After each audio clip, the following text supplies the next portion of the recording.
अमरावती शहरात अंमली पदार्थाच्या विक्रीवर मोठी धडक कारवाई। गुन्हे शाखेने अवैधरित्या मॅफेडॉन एमडी ची विक्री करणाऱ्या टोळीला ताब्यात घेतले असून तब्बल 3,90,000 रुपयाचा मुद्देमाल जप्त करण्यात आला आहे। पोलीस आयुक्त अरविंद जावरिया यांनी अमरावतीतील ड्रग्ज विक्रेत्यांवर कठोर कारवाईचे आदेश दिल्यानंतर गुन्हे शाखेचे विशेष पथक तयार करण्यात आले।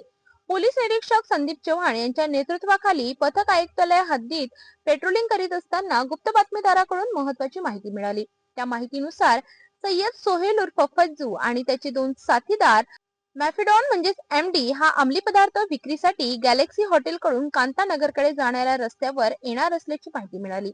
यावर तातडीने सापळा रचत पथकाने तिघांनाही जेरबंद केले।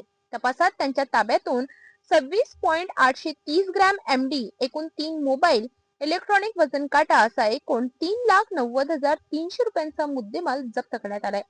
सय्यद सोहेल फज्जू वय वर्ष 25, शेख अयान वय वर्ष 20, सय्यद सैफ वय वर्ष 27 ही अटक करण्यात आलेल्या आरोपींची नावे असून सय्यद अल्तमश, शेख नईम उर्फ राजा उर्फ होंगा आणि शेख सोनू ही 3 फरार झालेल्या आरोपींची नावे आहेत। तपासादरम्यान अटक आरोपींनी कबूल केले की जप्त केलेल्या एमडीचा माल हा या 3 फरार आरोपींचाच आहे। या प्रकरणी गाडगेनगर पोलीस स्टेशन मध्ये एनडीपीएस ऍक्ट अंतर्गत गुन्हा दाखल करण्यात आला असून एमडी कुठून आणली आणि शहरात कुणाकुणाला पुरवली याबाबतचा तपास आता वेग घेत आहे। पोलिसांचे म्हणणे आहे की अमरावतीत एमडीचे सेवन करणारे, विकणारे आणि पुरवठा करणाऱ्यांच्या संपूर्ण रॅकेट लवकरच उघडकीस येईल।